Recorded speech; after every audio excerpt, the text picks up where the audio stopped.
로팬 여러분, 안녕하세요. 반갑습니다. 로테라입니다. 이번 영상은 위기의 세 선수에 대한 이야기를 해보고자 합니다. 이전 영상이 좌익수 경쟁에 대한 이야기였습니다. 그 경쟁의 결과는 전략에 반영이 될 겁니다. 그 전략에 따라서 혜택을 보는 내야수 선수가 있을 것이고 피를 보는 내야수 선수들이 있을 겁니다. 그와 관련된 이야기 영상 시작하겠습니다. 이전 영상이 이제 좌익수 경쟁에 대한 이야기를 한 적이 있습니다. 그때 보여드렸던 장면입니다. 서두에 이야기를 하였듯 백업 구성에 따라서 내야수의 얼굴이 바뀔지도 모릅니다. 그 부분을 조금 설명하고 가야 될 것 같아요. 일단 외야 6명 체제일 거다. 김경문 감독이 25시즌을 봤을 때 불펜 8명, 외야 6명 체제를 고수했습니다. 이번에도 이어질 가능성이 좀 있다고 생각을 합니다. 가장 큰 이유는 대주자를 확보해야 한다는 부분이에요. 김경문 감독이 대주자 한 명으로 두니까 과감하게 대주자를 쓸 수가 없더라. 그래서 대주자 2명은 있어야 할 것 같다라는 이유로 25시즌은 이원석 선수와 이상혁 선수를 같이 썼습니다. 두 선수가 타격감이 안 좋아서 1군, 2군을 왔다 갔다 하더라도 시즌 내내 보면 이원석 선수와 이상혁 선수가 결국 같이 기용을 받았었어요. 이번에도 대주자 두 선수를 확보하려고 할 겁니다. 하나는 대타, 대주자.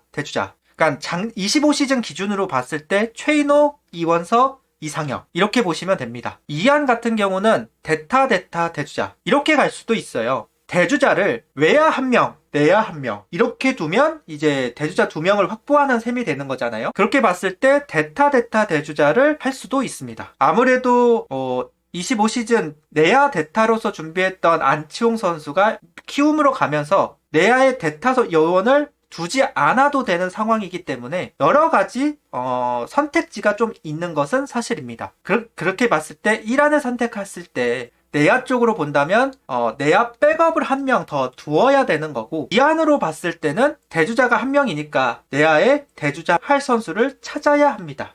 그래서 외야 백업 구성에 따라서 내야수의 얼굴이 바뀔지도 모르겠습니다. 일단 내야와 외야 야수 선수들을 한번 적어봤는데요. 내야 주전이 유격수 심우준, 2루수 하주석, 3루수 노시환, 1루수 최은성, 지명타자 강백호, 외야 주전은 좌익수 문현빈, 중견수는 오재원 또는 이원석, 우익수는 페라자. 일단 어느 정도는 이제 구성이 완료가 된 상황입니다. 이제 남은 거는 백업 선수들. 내야 쪽에서 백업은 일단 확정은 이도윤 선수라고 봐야 할 것 같아요. 다른 선수들은 아직 확정이라고 보기에는 어렵습니다. 외야 쪽은 좌익수 경쟁에 이제 이전 영상에서도 말했지만 손아섭, 최인호, 이진영, 한지훈 이 네 선수가 있는 상황이에요. 여기서 키워드가 보시면 백업들이 모두 대타 요원이다 라고 제가 적어놨습니다. 손아섭도 그렇고 최인호도 그렇고 이진영, 한지훈 모두 대타 요원이지 대주자 요원이라고 말하기는 좀 어려워요. 물론 이렇게 생각을 해본다고 하면 이원석 선수 1명 있고 대주자로 쓸만한 선수 딱 생각났을 땐 개인적으로는 임종찬 선수밖에는 생각이 나진 않습니다. 임종찬 선수가 주루 플레이가 상당히 능한 선수예요. 도루 능력도 있고 주루 플레이에서 모남이 없는 선수이기도 합니다. 그게 아니면 유민 선수 정도? 그런데 그런 선수들은 다 2군으로 내려갔고 지금 청백전과 시범 경기를 통해서 기회를 받을 것으로 보이는 백업 경쟁 선수들은 최인호, 이진영, 한지훈, 대타 요원이다. 그렇게 봤을 때 이 네 선수가 경쟁 체제를 간다고 봤을 때 그렇다면 내야에서 대주자 요원을 찾아야 한다는 얘긴데 당장 구성으로만 본다면 김경문 감독은 1안이 아니라 2안을 보고 있는 것 같다. 그러니까 외야의 대타 예를 들어서 이진영, 손아섭, 최인호, 이진영 또는 손아섭, 최인호 이런 식으로. 그리고 대주자는 어차피 오재원 선수가 주전으로 나가면 이원석이 대주자고 이원석이 주전으로 나가면 오재원 선수가 대주자일 테니까요. 지금 구성상으로 보면 2안을 생각하고 있는 것 같습니다. 그렇다면 확실히 최우빈 선수가 발이 빠른 선수이기 때문에 대주자 역할을 할 수 있어요. 이도윤 선수도 최우빈 선수도 모두 내야 전체를 볼 수 있는 선수입니다. 심지어 최우빈 선수는 외야 경험도 있는 선수라고 알려져 있습니다. 그렇게 봤을 때 김태현, 박정현, 황영묵 현재 내야 백업에서 경쟁을 하고 있는 선수들, 이 현재 구성상 2안이라고 말하기에는 2안이라고 봐야 되는 상황에서 김태현, 박정현, 황영묵에게 과연 기회가 돌아갈 것이냐라고 묻는다면 좀 애매한 부분들이 있다고 어쨌든 이 세 선수는 대주자에 가깝다기보다는 대타에 좀 가까운 선수이기는 하니까요. 물론 황영묵 선수가 주루 플레이를 하는 대주자로서에도 충분히 역할을 할 수 있는 선수인 거는 분명하기는 하지만, 그렇다고 해서 단독 도루가 가능할 만큼의 주력을 가지고 있는가라고 묻는다면 아무래도 그것도 아니기도 하고, 작년 케이스를 생각을 해봤을 때는 대주자로 나왔던 상황보다는 대타로 나와가지고 역할을 했던 게 좀 더 많은 것도 사실이긴 하잖아요. 그런 걸로 봤을 때 지금 현재 구성상으로 보면 최우빈 선수가 좀 더 유리하고 대주자로서의 역할을 해야 되니까 김태현, 박정현, 황영묵 선수에게는 조금 위기감이 있는 것이 아닌가라는 생각이 듭니다. 물론 여기서 또 이제 여러 가지 또 이야기거리는 있을 거예요. 한지훈 선수가 이진영 선수가 기회를 받을 거라고 볼 수는 없는 거 아니냐. 김태현이 외야도 가능하니까 김태현 선수가 외야 쪽으로 나가가지고 역할을 할 수 있는 거 아닌가? 이렇게 볼 수도 있거든요.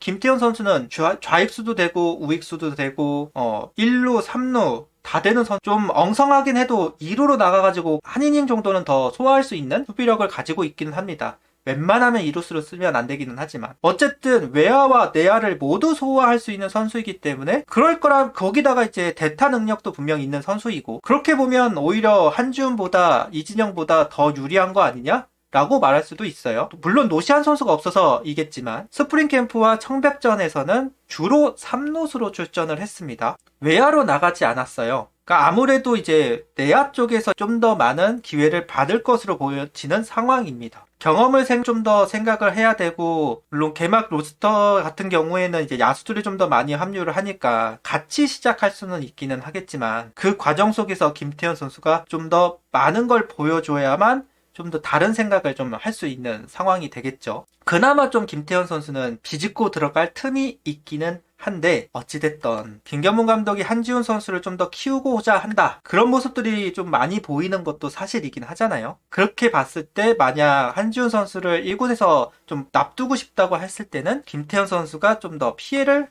좀 더 출전 기회가 적어질 가능성은 있다 라는 생각이 듭니다. 김태현 선수도 위험한데 당연히 박정현 선수도 위험하겠죠. 박정현 선수도 계속해서 스타팅으로 나오기보다는 백업 쪽에서 뒤로 들어왔던 상황이기도 하고요. 물론 박정현 선수도 대주자 역할도 할 수 있고 대수비 역할도 할 수 있는데 그것도 맞기는 한데, 아무래도 지금 출전하는 빈도수를 봤을 때는 최우빈 선수에 비해서 박정현 선수 나오는 빈도수가 좀 적은 것도 사실이기는 합니다. 그렇다고 진짜로 단독 도루가 가능한 것도 아니기도 하고, 그러다 보니까 황영묵 선수, 박정현 선수 이 두 선수가 대주자 역할을 할 수 있고 대타 역할을 할 수는 있지만 최우빈이라는 확실한 대주자감이 있다 보니까, 진짜 단독 도루가 가능한 주력을 가지고 있는 선수가 있다 보니까 좀 밀려있는 듯한, 그리고 최우빈 선수에 비롯해서 내야 전체의 수비력도 나쁘지 않다 보니 두 선수보다 최우빈 선수에게 조금 더 포커스가 맞춰져 있는 게 아닌가라는 생각이 듭니다. 당연히 세 선수는 이번 시범 경기를 통해서 판을 완전히 자기 자신의 판으로 만들어야 되겠죠. 좀 도루도 좀 하고 주루 플레이도 능한 모습을 보여주고 대타로스의 역할도 잘해주고 그런 부분이 좀 필요하다라는 생각이 들기는 합니다. 앞서도 이야기를 했듯이 이건 외야 6명 체제를 할 거다, 작년처럼 그걸 이제 기반으로 이야기를 하는 거고요. 이번에는 그냥 외야 5명으로 가겠다라고 할 수도 있는 거라서 그때가 되면 또 다른 전략이나 이런 부분들을 생각을 하기는 해야 될 겁니다. 다만 김경문 감독이 야수를 좀 더 확보하고 싶어 하고, 대타는 대타, 다주자는 대주자 같은 선수를 쓰는 게 아니라 대주자 따로 대타 따로를 보는 듯한 감독 스타일이잖아요. 왜냐면 대주자를 쓰면 그 뒤에는 대타를 투입을 해야 되니까, 최우빈을 쓰면 그 뒤에는 대타 요원을 써가지고 타선을 좀 가야 되잖아요. 아무래도 대주자 요원은 타격 능력이 떨어질 수밖에 없는 선수들이고, 그렇게 봤을 때 따로 좀 보려면 이제 기본적으로 많은 야수들을 확보해야 되니까 좀 이렇게 가지 않을까라고 생각을 하기는 하지만, 그 전략을 쓸 거라는 가정하에서 이야기를 한다라는 걸 다시 한번 이야기를 해봅니다. 경력을 중시하기 때문에 과연 한지훈 선수라던가 최우빈 선수라던가 1군에서 시작할 것이냐 논란은 많을 거라고 생각하고 설왕설래가 좀 있기는 할 겁니다. 어쨌든 어린 선수들이 곧바로 결과를 만들어내 준다라는 거는 어느 정도는 이제 기적에 가깝기는 하잖아요. 그런 선수들이 몇 명 없기도 하고, 특히나 우타자인 한지훈 선수 같은 경우는 시행착오가 없을 것이다 볼 수는 없고, 경험치가 있는 선수들이 분명 있기는 한데 다만 아직까지 정착을 하지 못했을 뿐이다 라고 말할 수는 있으니까요. 이번 시범 경기가 그래서 중요할 것 같습니다. 좌익수 경쟁, 그 경쟁의 결과에 따라서 전략이 결정이 될 것이고, 결정이 되면 1군에서 남는 선수와 2군으로 내려갈 선수들이 구분이 될 거라고 생각이 듭니다. 그래서 이번 시범 경기의 화두, 바로 외야수 경쟁 체제다라고 앞선 영상에서 이야기를 하기도 했고, 그 파생된 화두가 바로 내야 백업은 누가 남을 것인가 라고 이야기를 할 수 있겠네요. 일단 여기까지 하고 시범 경기를 기대해 보도록 하겠습니다. 구독, 좋아요, 알림 설정 부탁드리며 영상을 봐주셔서 감사합니다. 하이퍼도 부탁드립니다.